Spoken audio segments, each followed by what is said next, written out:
بسم اللہ الرحمن الرحیم۔ اللہ کے نام سے شروع جو نہایت رحم فرمانے والا اور بہت ہی مہربان ہے۔ الحمدللہ رب العالمین، تمام تعریفیں، تمام خوبیاں، تمام حمد و ثنا اللہ ہی کے لائق ہیں جو تمام جہانوں کا رب ہے۔ الرحمن الرحیم، نہایت رحم فرمانے والا، بہت مہربان، مالک یوم الدین، روز جزا کا مالک ہے۔ ایاک نعبد و ایاک نستعین، ہم تیری ہی عبادت کرتے ہیں اور تجھی سے مدد چاہتے ہیں۔ اہدنا الصراط المستقیم، چلا تو ہم کو سیدھے راستے پر، صراط مستقیم پر چلا۔ صراط الذین انعمت علیہم، ان لوگوں کا راستہ، یہ آگے صراط مستقیم کی تفسیر ہے۔ اہدنا الصراط المستقیم، چلا تو ہم کو صراط مستقیم پر، سیدھے راستے پر، ان لوگوں کا راستہ، صراط الذین انعمت علیہم، جن پر تو نے انعام فرمایا، غیر المغضوب علیہم ولا الضالین، ان لوگوں کے راستے پہ نہ چلانا، نہ کہ ان لوگوں کا راستہ جو مغضوب ہیں اور ضال ہیں۔ مغضوب جن پر غضب کیا ہوا، ضال ضلالت، گمراہ۔ فرمایا کہ ان لوگوں کے راستے پہ نہ چلانا کہ جو مغضوب غضب کیے ہوئے ہیں، اور وہ لوگ کہ جو گمراہ ہیں۔ آمین۔ درود پاک، اللہم صلی علی سیدنا مولانا محمد وعلی آلہ سیدنا۔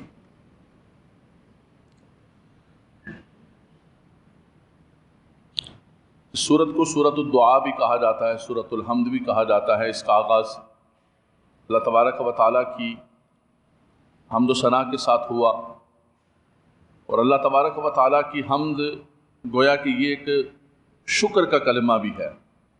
ہم کوئی بھی کام کرتے ہیں تو الحمدللہ رب العالمین کہتے ہیں، گویا یہ شکر کا استعارہ بھی بن گیا کہ جب بھی اللہ تبارک و تعالیٰ کی کسی نعمت کو استعمال کرو، کچھ کھاؤ، کوئی پیو، سونے کے بعد اٹھو، تو اللہ کا شکر ادا کرو۔ الحمدللہ رب العالمین، تمام حمد اور تمام خوبیاں اس اللہ کے لیے ہیں جو سارے جہانوں کا پالنہار ہے۔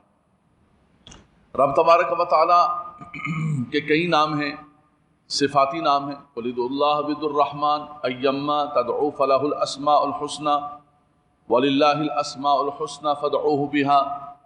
فرمایا کہ رب تبارک و تعالیٰ کا نام رحمان بھی ہے، رب کا نام رحیم بھی ہے، لیکن لفظ اللہ رب تبارک و تعالیٰ کا ذاتی نام ہے۔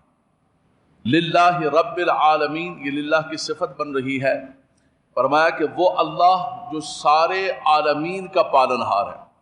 الرحمن الرحیم، نہایت رحم فرمانے والا، بہت مہربان، مالک یوم الدین، روز جزا کا مالک ہے۔ وہ مالک الملک ہے، کوئی بھی چیز جو ہے اس کی قدرت سے باہر نہیں ہے۔ وہی عطا فرمانے والا ہے، وہی کرم کرنے والا ہے۔ لیکن ایسا نہیں ہو سکتا ہے کہ اگر کسی دنیا پر سارا نظام ختم ہو جاتا اور کوئی شخص جو ہے وہ ظلم کرتے کرتے دنیا سے چلا جاتا، اور کوئی شخص ظلم سہتے سہتے دنیا سے چلا جاتا، طاقتور آدمی، قوت والا آدمی اور صاحب اقتدار، صاحب قوت، وہ غالب رہتا، اور یہ نظام ختم ہونے کے بعد کوئی اور روز نہ ہوتا جس دن سزا اور جزا ملتی، تو پھر یہ سارے کا سارا نظام چوپٹ ہوتا۔ تو سزا و جزا کے نظام کو برپا کرنے کے لیے رب تبارک و تعالیٰ اس ساری زمین و آسمان کو ایک مرتبہ ختم کرے گا، اور اس کے بعد بندوں کے نامہ اعمال کو پیش کیا جائے گا۔ وہ روز جزا کا مالک ہوگا۔ اس دن فرمایا کہ ہر شخص کو جو کچھ اس نے کیا ہوگا، لِيَجْزِيَ الَّذِينَ أَسَاءُوا بِمَا عَمِلُوا وَيَجْزِيَ الَّذِينَ أَحْسَنُوا بِالْحُسْنَىٰ، تاکہ برے کام کرنے والوں کو ان کی برائی کی سزا دی جائے، اور نیکی کرنے والوں کو ان کی نیکی کی سزا، ان اجر دیا جائے، ان کو ریوارڈ دیا جائے، ان کو اعزاز دیا جائے۔ فرمایا یہ تبھی ہو سکتا ہے کہ ایک ایسا دن، ڈے آف ججمنٹ، روز جزا، جس دن رب تبارک و تعالیٰ کی عدالت لگی ہوگی، اور ان ظالموں سے، ان طاقتوروں سے جو زمین کے اندر خدا بن کے بیٹھے ہوئے تھے، ان سے پوچھا جائے گا کہ لمن الملک اليوم، بتاؤ آج کس کی بادشاہت ہے؟ تم زمین پر تمہیں اللہ نے تھوڑا سا اقتدار دے دیا، تم خدا بن بیٹھے اور مخلوق پر ظلم کرنے لگے، آج کہاں ہے وہ تمہاری طاقت؟ آج کہاں ہے وہ تمہاری ساری کی ساری قوت؟ اللہ اکبر۔ فرمایا کہ اس دن رب تبارک و تعالی ان لوگوں کو، مجرمین کو رب تبارک و تعالی سزا دے گا۔ ام نجعل الذین آمنوا وعملوا الصالحات کالمفسدین فی الارض ام نجعل المتقین کالفجار، کیا یہ ایسا ہو سکتا ہے کہ سارے برابر ہوں؟ ایک شخص وہ ہے کہ جس نے زمین میں فساد کیا، رب کی نافرمانی کی، اللہ کی حدود کو توڑا، اور ایک وہ ہے کہ جو مومن بن کر، تابعدار بن کر زندگی بسر کر کے گیا۔ کیا یہ دونوں برابر ہو سکتے؟ ام نجعل المتقین کالفجار، کیا متقین اور فجار، فاسق و فاجر جو ہے یہ برابر ہو سکتے؟ کبھی بھی برابر نہیں ہو سکتے۔ لیکن اس دنیا کے اندر ایک نظام چل رہا ہے، جس کی لاٹھی اسی کی بھینس، جو طاقتور ہے، لیکن فرمایا کہ اس دن ساری طاقتیں ختم ہو جائیں گی۔ ام حسب الذین اجترحوا السیئات ان نجعلہم کالذین آمنوا وعملوا الصالحات سواء محیاہم ومماتہم ساء ما یحکمون۔ فرمایا یہ کیسے ہو سکتا ہے کہ نظام قائم نہ ہو، روز جزا قائم نہ ہو، پتہ ہی نہ چلے مجرموں کا، وامتازوا اليوم ایھا المجرمون، آج کے دن کہا جائے گا کہ مجرموں کا الگ کر دو، الگ لائن بنا دو، ان کی سب بنا دو، اس طرف نکلو بھائی، مجرم باہر نکلو، باہر نکلو۔ فرمایا یہ کیسے ہو سکتا ہے؟ کیا برے کام والے کیا یہ گمان کر لیا ہے کہ ہم ان لوگوں کی طرح ہو جائیں گے جو ایمان لے کر آ گئے؟ بھائی اللہ ہم پر بڑا مہربان ہو جائے گا۔ فرمایا جو مہربان ہے اس نے تو اعلان کیا ہے، بسم اللہ الرحمن الرحیم کی بھی صفت شفقت موجود ہے، مہربانی۔ الرحمن الرحیم کے اندر بھی سب سے پہلے سبقت رحمتی علی غضبی، اس نے اعلان کیا۔ فرمایا کہ رب تبارک و تعالی کی بارگاہ کے اندر جا کر ام حسب الذین اجترحوا السیئات ان نجعلہم کالذین آمنوا وعملوا الصالحات، کیا برے کام کرنے والوں نے یہ گمان کر لیا کہ ہم ان لوگوں کی طرح ہو جائیں گے جو ایمان لے کر آئے؟ فرمایا یہ کیسے ہو سکتا ہے؟ سواء محیاہم ومماتہم ساء ما یحکمون۔ فرمایا تم کیسا برا فیصلہ کرتے ہو کہ زندگی اور موت والا ایک زندہ ہے، زندگی سے مراد وہ ہے جس کا دل زندہ ہے، اور مردہ سے مراد وہ ہے کہ جس کا دل مر گیا ہے۔ قرآن مجید نے کافروں کو بھی کہا، فرمایا بظاہر ان کے کان بھی ہیں، ان کی آنکھیں بھی ہیں، ان کے دل بھی ہیں، لیکن نہ وہ سنتے ہیں اور ان کے دل مردہ ہیں۔ فرمایا یہ ہو سکتا ہے کہ زندگی اور موت والا برابر ہو جائے؟ ساء ما یحکمون، تم کیسا فیصلہ کرتے ہو، یہ کیسے ہو سکتا ہے؟ ام نجعل المسلمین کالمجرمین ما لکم کیف تحکمون، کیا فرما بردار اور مجرم برابر ہو سکتے ہیں؟ فرمایا تم کیسے حکم جاری کرتے ہو اور کیسا فیصلہ کرتے ہو؟ یہ ساری کی ساری آیات طیبات یہ بتاتی ہیں۔ فرمایا میدان محشر کے اندر مجرم الگ ہو جائیں گے، مومنین الگ ہوں گے اور متقین الگ ہوں گے۔ رب تبارک و تعالیٰ ان کے لیے رب تبارک و تعالیٰ متکئین علی الارائک، ان کے لیے تکیے لگے ہوئے ہوں گے، ان کے لیے رب تبارک و تعالیٰ عزت و احترام و وقار کا سامان کرے گا۔ فرمایا یہ وہ میرے بندے ہیں جنہوں نے زندگی بسر کی، لیکن زندگی میرے حکم کے مطابق بسر کر۔ اللہ اکبر۔ حضرات گرامی، سزا و جزا کا ہونا لازم و ضروری ہے۔ فرمایا تاکہ مجرمین کو یہ پتہ چلے کہ دنیا کے اندر رہتے ہوئے جو کچھ انہوں نے کیا ہے، آج روز جزا کے اندر ساری چیزیں ان کے سامنے آ جائیں گی۔ فَمَن يَعْمَلْ مِثْقَالَ ذَرَّةٍ خَيْرًا يَرَهُ وَمَن يَعْمَلْ مِثْقَالَ ذَرَّةٍ شَرًّا يَرَهُ، اگر ذرے برابر بھی کسی نے کوئی نیکی کی ہوگی وہ بھی سامنے آ جائے گی۔ رب تبارک و تعالیٰ اس کی نیکی کو، چھوٹی سے چھوٹی نیکی کو بھی ضائع نہیں کرتا، اور رب تبارک و تعالیٰ چھوٹے سے چھوٹے گناہ کو بھی محفوظ ہونے سے ضائع نہیں کرتا، سب کچھ سامنے ہوگا، تمہارے سامنے کے سامنے موجود ہوگا۔ تو فرمایا یہ وہ دن ہے جس دن رب تبارک و تعالیٰ کی بارگاہ کے اندر جو ہے بندوں کے نامہ اعمال کو پیش کیا جائے گا، اور رب تبارک و تعالیٰ کی بارگاہ کے اندر سارے کا سارا حساب سامنے کھل کے آ جائے گا۔ فرمایا اس دن مجرمین لرز رہے ہوں گے، پریشان حال ہوں گے کہ کیا ہو گیا ہے۔ فرمایا لا یغادر صغیرۃ ولا کبیرۃ الا احصاها، نہ کسی چھوٹی چیز کو چھوڑا ہے اور نہ کسی بڑی چیز کو چھوڑا ہے، ہر چیز رب تبارک و تعالیٰ کی بارگاہ کے اندر حاضر ہے۔ تو وہ رحمان بھی ہے۔ آپ عمومی طور پر معاشرے کے اندر ایک جملہ سنتے ہیں، بھائی یہ کیا کر رہے ہو؟ بھائی اللہ بڑا مہربان ہے۔ سبحان اللہ، اللہ بڑا مہربان ہے۔ بھائی وہ مہربان ہے، الرحمن الرحیم ہے، تو مالک یوم الدین بھی ہے، وہ روز جزا کا مالک بھی ہے۔ تم مادر پدر آزاد نہیں ہو، تمہارا حساب کتاب بھی ہونا ہے۔ اللہ تبارک و تعالیٰ کی بارگاہ کے اندر تمہیں کھڑے کیا جانا ہے کہ تم نے دنیا کے اندر کیا کیا نہیں کیا۔ سورہ فاتحہ کے اندر یہاں تک غیب کے صیغے استعمال کیے گئے۔ یہاں سے جو اسلوب شروع ہو رہا ہے وہ مخاطبت کا اسلوب شروع ہو رہا ہے۔ اب بندہ اللہ کی بارگاہ کے اندر التجا کرتا ہے، اے میرے مالک و مولا، تو ہی میرا رب ہے، تو ہی میرا مالک ہے، تو ہی رحمان ہے، تو ہی رحیم ہے، تو ہی مالک یوم الدین ہے، روز جزا کا مالک ہے۔ ایاک نعبد و ایاک نستعین۔ سبحان اللہ، سبحان اللہ۔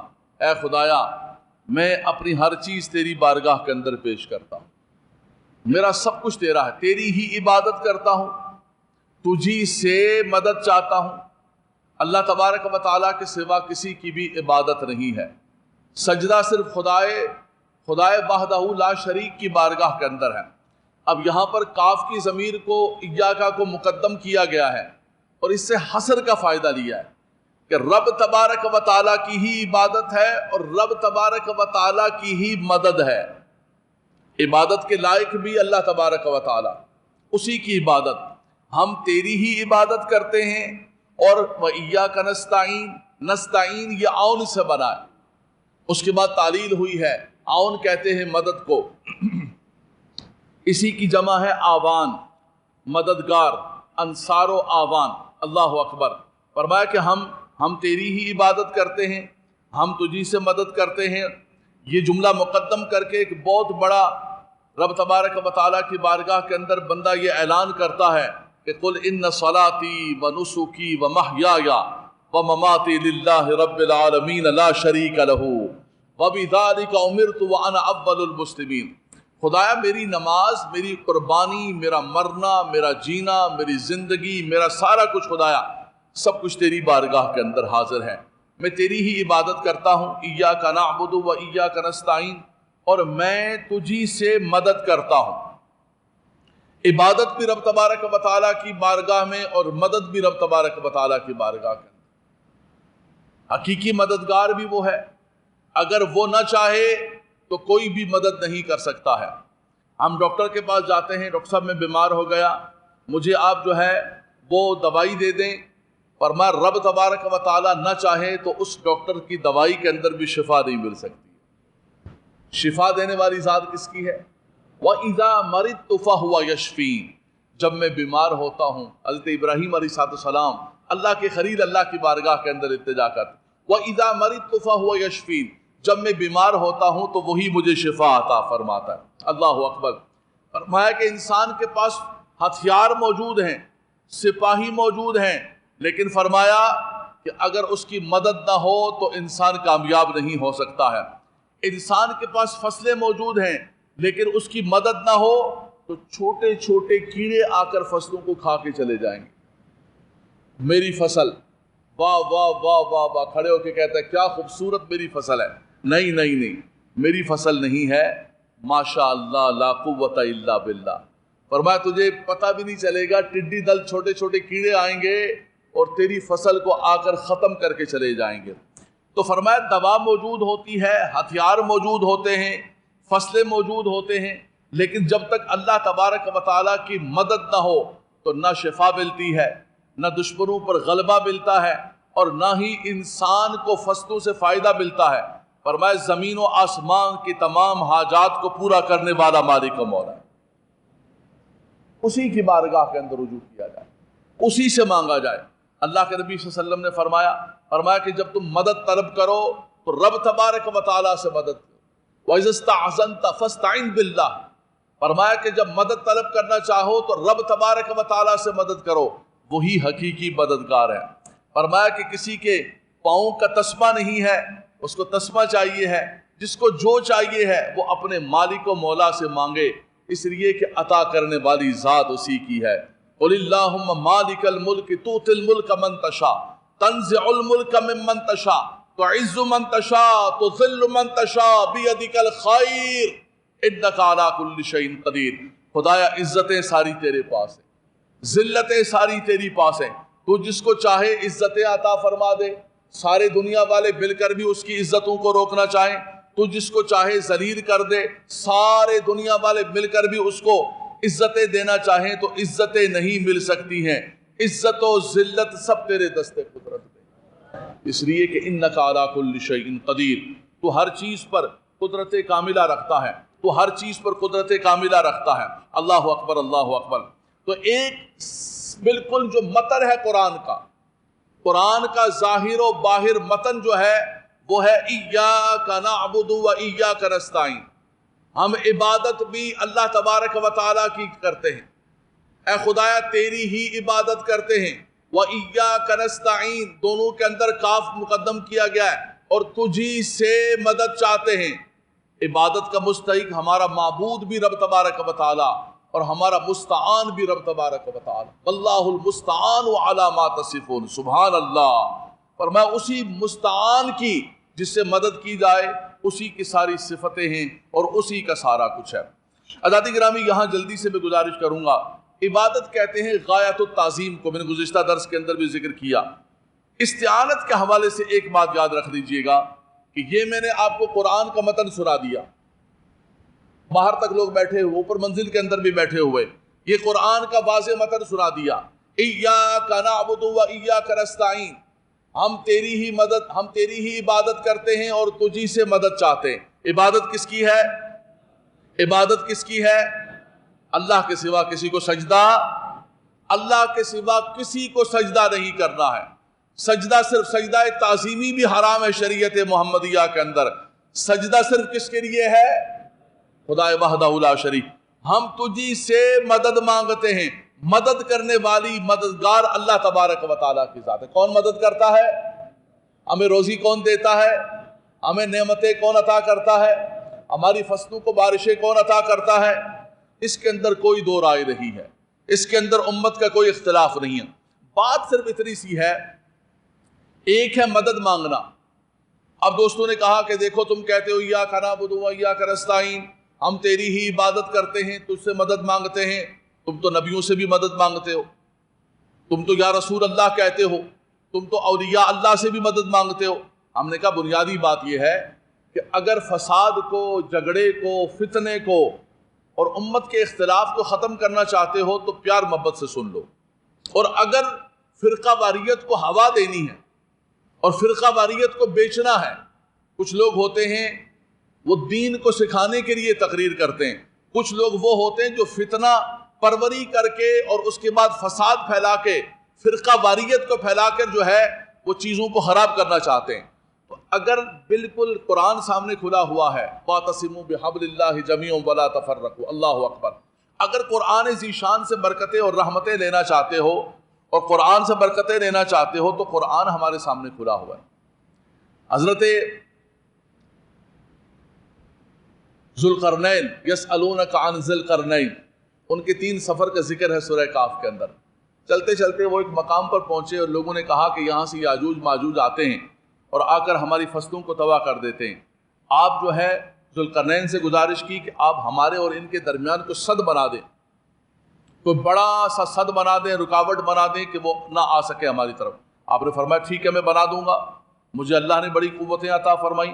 قال ما مکنی فیہ ربی خیر، اللہ نے مجھے بہت ساری زمین کی چیزیں عطا، میرے پاس بادشاہت ہے، میرے پاس سب کچھ موجود ہے۔ قال ما مکنی فیہ ربی خیر، قرآن پڑھ رہا ہوں میں، فاعینونی بقوۃ اجعل بینکم وبینہم ردما، فرمایا کہ میری مدد کرو۔ اعینون، یہ عون سے ہے، میں نے آپ سے کہا تھا کہ نستعین جو ہے یہ عون سے بنا ہے، وہاں پر تعلیل ہوئی ہے مجبوراً، اصل یہاں پر لفظ آ گیا، فاعینونی بقوۃ اجعل بینکم وبینہم ردما، میری مدد کرو۔ قرآن کہہ رہا ہے، اللہ کا ایک بندہ کہہ رہا ہے، کہتے بھائی میں مدد کسی کے لیے چاہوں گا، میرے پاس بادشاہت موجود ہے، میرے پاس سارا سامان موجود ہے، سب کچھ موجود ہے۔ بات یہ ہے کہ حقیقی مددگار تو اللہ تبارک و تعالیٰ کی ذات ہے، جو کچھ دیتا ہے رب تبارک و تعالیٰ. باقی اگر کسی کو مدد کے لیے پکارا جاتا ہے تو وہ مراد وسیلہ ہوتا ہے. ہم انبیاء کرام کو پکارتے ہیں، رسول اللہ صلی اللہ علیہ وسلم کو پکارا جاتا ہے، یا رسول اللہ انظر حالنا، یا رسول اللہ آپ ہماری مدد فرمائیے. اللہ اکبر. کہا جی یہ دیکھو تم کہاں سے درمیان میں لے کر آگے، تم نماز کے اندر پڑھتے ہو میرے بھائی ایاک نعبد و ایاک نستعین، اور باہر آ کر تم یا رسول اللہ مدد پکارنا شروع کر دیتے ہو. یہ قرآن کی نفی ہے، یہ اس آیت کی نفی ہے. عقیدہ توحید ٹوٹ گیا ہے، سب کچھ ٹوٹ گیا. ہم نے کہا ایسا ظلم نہ کرو. پوری دنیا کے اندر دیکھ لو، شام کے اندر دیکھ لو، عراق کے اندر دیکھ لو، یمن کے اندر دیکھ لو، مدینہ منورہ شریف کے اندر دیکھ لو. یہ کوئی ہندوستان و پاکستان کا دین نہیں ہے، یہاں پر بیٹھ کے نہیں بنایا گیا ہے. پوری دنیا کے اندر دیکھو کہ مسلمان بحمد اللہ تبارک و تعالی موحد ہیں، اللہ کو مانتے ہیں، لیکن مراد یہ ہوتی ہے کہ جب مدد کے لیے بناتے ہیں تو وہ وسیلہ بنا رہے ہوتے ہیں. یعنی مدد کرنے والی ذات تو اللہ تبارک و تعالیٰ کی ہے، لیکن یا رسول اللہ آپ اللہ کی بارگاہ کے اندر وسیلہ ہیں. میرے بھائی یہ وسیلے تم کہاں سے لے کر آ گئے ہو؟ وسیلوں کی ضرورت کیا ہے؟ جب اللہ مددگار ہے، اللہ شرک سے زیادہ قریب ہے، تو وسیلے تم بیچ میں کیوں لے کر آتے ہو؟ جب رب دینے والا ہے وہ کہتا ہے میں شرک سے زیادہ قریب ہوں، میں عطا کرنے والا ہوں، مجھ سے مانگو. جس مالک و مولا نے ہمیں قرآن کے اندر مانگنے کا حکم دیا وہی کہتا ہے وَلَوْ أَنَّهُمْ إِذْ ظَلَمُوا أَنفُسَهُمْ جَاءُوكَ فَاسْتَغْفَرُوا اللَّهَ وَاسْتَغْفَرَ لَهُمُ الرَّسُولُ لَوَجَدُوا اللَّهَ تَوَّابًا رَحِيمًا. اللہ اکبر. فرمایا وہ اپنی جانوں پر ظلم کر لیں تو حبیب آپ کی بارگاہ کے اندر آ جائیں، آپ ان کے لیے سفارش. قرآن پڑھ رہا ہوں میں، قرآن کی تفسیر قرآن کے ساتھ ہو رہی ہے. ایاک نعبد و ایاک نستعین بھی قرآن ہے، وَلَوْ أَنَّهُمْ إِذْ ظَلَمُوا أَنفُسَهُمْ جَاءُوكَ بھی قرآن ہے. اللہ اکبر. فرمایا کہ آپ کی بارگاہ کے اندر آ جائیں، آپ ان کے لیے سفارش کریں، آپ ان کے لیے وسیلہ بن جائیں. تو فرمایا پھر کیا ہوگا؟ وہ تو پہلے ہی توبہ قبول کرنے والا ہے، لیکن بہت جلدی اللہ ان کی توبہ کو قبول و منظور. آزادی گرامی میں اگر قرآن سے باہر جاؤں، میرے نوجوان بچے بیٹھے ہوئے ہیں، جمعے کا خطبہ ہو رہا ہے، میرے ہاں پورے کراچی سے نمائندگی بیٹھی ہوتی ہے، نوجوان پڑھے لکھے بچے بیٹھے ہوتے ہیں. اگر میں ایاک نعبد و ایاک نستعین کی تفسیر اپنے پاس سے کر رہا ہوں یا اپنے کسی بزرگ کے قول کو پیش کر کے کر رہا ہوں تو اس کے یہیں چھوڑ کے چلے جانا کہ مولانا صاحب آپ قرآن پڑھ کے اپنے بزرگوں کی باتیں سنا رہے ہیں. میں قرآن کی تفسیر القرآن بالقرآن، قرآن کے اندر جہاں ایاک نعبد و ایاک نستعین ہے وہیں قرآن کے اندر فرمایا کہ میرے محبوب کی بارگاہ کے اندر آ جاؤ. منافقین یہی کہتے تھے ہم ان کو کہا جاتا ہے کہ رسول خدا کی بارگاہ کے اندر آ جاؤ، کہتے ہم ان کی بارگاہ کے اندر نہیں آئیں گے، ہم اللہ سے ڈائریکٹ مانگیں گے، اللہ دینے والا ہے رب تبارک و تعالیٰ کی بارگاہ. فرمایا کہ تم کیا چاہتے ہو کہ تم جو ہے رسول خدا کی ذات کو نکال کر اور رب تبارک و تعالیٰ سے کچھ لے لو؟ ایسا کبھی بھی نہیں ہو سکتا ہے. رسول اللہ صلی اللہ علیہ وسلم کی مبارک حدیث، اللہ کے نبی صلی اللہ علیہ وسلم نے فرمایا واللہ یعطی وانما انا قاسم. دینے والا کون ہے؟ دینے والا کون ہے؟ حضور فرماتے دینے والا تو اللہ تبارک و تعالیٰ ہی ہے، لیکن تقسیم میں کر رہا ہوتا ہوں.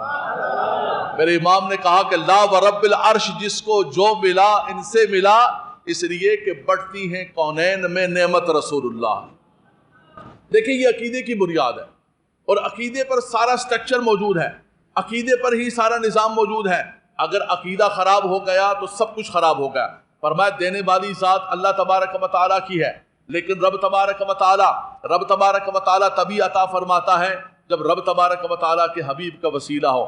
سیدنا عمر فاروق رضی اللہ تعالیٰ عنہ حضرت عباس کا وسیلہ پیش کر کے اللہ کی بارگاہ میں دعا کر رہے ہیں، اے عمر آپ کے سامنے تو قرآن اترا ہے، آپ عشرہ مبشرہ سابقون الاولون، آپ خلفائے راشدین میں سے، آپ کے صفوں کے اندر جبریل موجود ہوا کرتے تھے، یہ کیا کر رہے ہیں آپ؟ کیوں وسیلہ بنا رہے ہیں؟ فرمایا دینے والی ذات تو اللہ کی ہے، لیکن رب تبارک و تعالیٰ اپنے نیک بندوں کے وسیلوں سے عطا فرما رہے ہیں. بخاری کے الفاظ ہیں اللہم انا نتوسل الیک بعم نبیک ان تسقینا الغیث. بارش بند ہو گئی، قحط سالی کے لیے دعا کرنے کے لیے نکلے، نماز استسقاء کے بعد دعا مانگنے لگے سیدنا عمر فاروق. حضرت عباس کا ہاتھ پکڑ لیا، اے خدایا تیرے نبی کے چچا کے وسیلے سے دعا کرتا ہوں۔ فرمایا ہاتھ نیچے کیے، اللہ نے بارشوں کا نزول فرمایا۔ تو اتنی سی بات ہے، سادہ سی بات ہے، جھگڑے کی بات ہی نہیں، خدا کی قسم فرقہ واریت کی بات ہی نہیں، تقسیم کی بات ہی نہیں۔ امت اگر دو چیزوں کو الگ کر لے کہ دیکھیں مددگار اللہ تبارک و تعالیٰ کی ذات ہے، جو یہ کہتا ہے کہ رب تبارک و تعالیٰ کی عطا کے بغیر، رب کے اذن کے بغیر اللہ کے نبی مدد کر سکتے ہیں، اولیاء اللہ مدد کر سکتے ہیں۔ یار یہ سادہ مسلمان بیٹھے ہوئے، نہ کوئی علامہ ہے نہ کوئی فہامہ ہے، ان کو بھی پتا ہے، جو زندگی بھر علماء کی تقریریں سنتے ہوئے آئے ہیں ان کو بھی اس بات کا پتا ہے کہ جو بھی مدد کرتے ہیں وہ وسیلہ ہوتے ہیں، اور جو بھی مدد کرتے ہیں وہ اللہ کی عطا سے مدد ہے۔ حقیقی مددگار رب تبارک و تعالیٰ کی ذات ببرکات ہے۔ بس یہیں پر بات کو مکمل کرتا ہوں۔ فرمایا ایاک نعبد و ایاک نستعین، اے خدایا ہم تیری ہی عبادت کرتے ہیں، ہم تجھی سے مدد کرتے چاہتے ہیں۔ اہدنا الصراط المستقیم، اے خدایا تو ہمیں صراط مستقیم پر چلا، سیدھے راستے پر چلا۔ اللہ تعبد الشیطان انہ لکم عدو مبین وان اعبدونی ھذا صراط مستقیم۔ اللہ اکبر۔ فرمایا شیطان کی عبادت نہ کرو۔ افرأیت من اتخذ الہہ ہواہ، تم نے دیکھا جس نے نفسانی خواہشات کو اپنا خدا بنا لیا، نفسانی خواہشات کو خدا بنا لیا، شیطان کو خدا بنا لیا۔ فرمایا ان کے نقش قدم پر نہ چلو، بلکہ اے خدایا تو ہمیں صراط مستقیم پر چلا۔ سب لوگوں نے ترجمہ کیا تو ہمیں صراط مستقیم دکھا، صراط مستقیم دکھا۔ اعلیٰ حضرت امام اہل سنت نے ترجمہ کیا صراط مستقیم دکھا نہیں میرے مالک و مولا۔ اہدی کا معنی ہوتا ہے، ہدایت کا معنی ہوتا ہے اراءۃ الطریق و ایصال الی المطلوب۔ ایک ہے راستے کا دکھا دینا، آپ نے کہا کہ مجھے حبیبیہ مسجد جانا ہے، ایک آدمی نے کہا کہ یہاں سے سیدھا جاؤ گے، دائیں ہوگے، باؤں گے، فلاں ہوگا فلاں ہوگا، یہ بھی ہدایت عطا فرمائی۔ اس کو کہتے ہیں اراءۃ الطریق، راستہ دکھا دینا۔ اور ایک ہے ایصال الی المطلوب، کہا کہ یار میں نیا بندہ ہوں، مسافر ہوں، یہ حبیبیہ مسجد کدھر ہے؟ بولے گاڑی میں بیٹھو۔ گاڑی میں بٹھایا اور گاڑی میں بٹھا کر سیدھا حبیبیہ مسجد کے گیٹ پر اتار دیا۔ ہدایت کے دونوں معنی ہیں، لیکن قربان جائیں میرے امام کی فصاحت و بلاغت پر، آپ نے دوسرا معنی لیا۔ آپ نے فرمایا صراط مستقیم، ہدایت صرف یہ نہیں کہ راستہ دکھا دو، اے خدایا تو ہمیں صراط مستقیم پر خود چلا۔ جب وہ چلائے گا تو پھر بندہ کبھی بھی گمراہ نہیں ہوگا۔ اہدنا الصراط المستقیم، تو ہمیں صراط مستقیم پر چلا۔ کون سا صراط مستقیم؟ آج ہر بندہ کھڑا ہے دنیا کے اندر، ہر بندے نے قرآن پکڑا ہوا ہے، غیر مقلدین نے بھی پکڑا ہوا ہے، نجدیوں نے بھی پکڑا ہوا ہے، بلکہ جو پرویزی ہیں انہوں نے سب سے زیادہ قرآن پکڑا ہوا ہے۔ جو منکرین حدیث ہے وہ کہتے ہیں ہم صراط مستقیم پر ہیں، ہم صراط مستقیم پر ہیں۔ کون ہے صراط مستقیم پر؟ قرآن کہتا ہے صراط الذین انعمت علیہم، اے خدایا ان لوگوں کے راستے پر چلا کہ جن پر تو نے انعام فرمایا۔ وہ انعام یافتہ کون ہے؟ پھر تفسیر القرآن بالقرآن، قرآن کی دوسری آیت بتاتی ہے، فرمایا اولئک الذین انعم اللہ علیہم من النبیین والصدیقین والشہداء والصالحین وحسن اولئک رفیقا۔ یہ چار گروہ ہیں انعام یافتہ جن کو قرآن نے خود وضاحت کر دی۔ صراط مستقیم ان لوگوں کے راستے پر چلا جن پر تو نے انعام کیا۔ وہ کون لوگ ہیں؟ فرمایا کہ وہ انبیاء کرام کی جماعت ہے، وہ صدیقین کی جماعت ہے جس کے سربراہ سیدنا صدیق اکبر ہیں، وہ شہداء کی جماعت ہے جس کے اندر سیدنا امیر حمزہ ہیں، امام حسین سید الشہداء ہیں، اور فرمایا وہ صالحین کی جماعت ہے جس کے اندر حضرت پیران پیر ہیں، جس کے اندر خواجہ غریب نواز ہیں، جس کے اندر داتا علی حجویری ہیں، جس کے اندر مشائخ مہرارہ ہیں، جس کے اندر مشائخ بدایون ہیں، جس کے اندر اولیاء کرام ہیں۔ فرمایا یہ صالحین کا راستہ ہے، جو ان راستوں پر ہے وہی صراط مستقیم پر۔ صراط الذین انعمت علیہم، آخری دعا، غیر المغضوب علیہم ولا الضالین، خدایا ان لوگوں کے راستے پہ نہ چلانا کہ جن پر تیرا غضب ہوا۔ مغضوب جو ہے یہ لفظ غضب سے بنا ہے، اور غضب سب سے زیادہ قرآن مجید فرقان حمید کے اندر جو غضب کا ذکر کیا گیا ہے، اللعنہ اللہ علیہ وغضب علیہم، یہودیوں پر سب سے زیادہ رب تبارک و تعالیٰ کا غضب ہوا۔ سب سے زیادہ روئے زمین پر جو مغضوب اور جن پر جو ہے سب سے زیادہ وہ یہودی ہیں۔ فرمایا کہ جن پر تیرا غضب ہوا ہے خدایا ان یہودیوں کے راستے پر ہمیں نہ چلانا، جن پر تیری لعنت ہوئی ہے، جن کی شکلوں کو خنزیر اور بندر بنا دیا ہے، خدایا ان کے راستے پہ نہ چلانا، بلکہ اے مالک و مولا تو ہمیں انبیاء کرام کے راستے پر چلانا، ہمیں نبیوں کے راستوں پر چلانا، صدیقین کے راستے پر اور شہداء کے راستے پر چلانا۔ اللہ اکبر، اللہ اکبر۔ فرمایا کہ غیر المغضوب، ان لوگوں کے راستے پہ نہ چلانا کہ جن پر تیرا غضب اور جو مغضوب ہوئے ہیں۔ وغضب اللہ علیہ ولعنہ، فرمایا کہ ان پر اللہ تبارک و تعالیٰ کا غضب ہوا اور وہ اللہ تبارک و تعالیٰ کی لعنت کے مستحق ہوئے۔ اور سب نے لکھا ہے کہ غضب اللہ علیہ ولعنہ سے مراد یہود ہیں۔ اللہ تبارک و تعالیٰ یہودیوں کے شر سے بچائے۔ رب تبارک و تعالیٰ اس صورت کی برکت سے ہم سب پر رحم و کرم فرمائے۔ وآخر دعوانا